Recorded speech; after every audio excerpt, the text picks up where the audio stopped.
Hey RC, Matt here. We'll be getting into some Amaebi or spot prawn. They'll come frozen, so to thaw, just place it in an ice bath for 10 to 15 minutes or until the tails start to soften and bend. Once fully defrosted, we can cook whole as is or break down the shrimp. Start by removing the carapace from the tail with a twist and pull.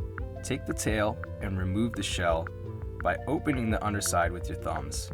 You can leave the tail end portion for visual effect or remove entirely. Here you can see the famous spots of the spot prawn, located at the tail and the middle of the shrimp. To clean the head, simply remove the carapace from the underside of the shrimp while keeping the legs intact.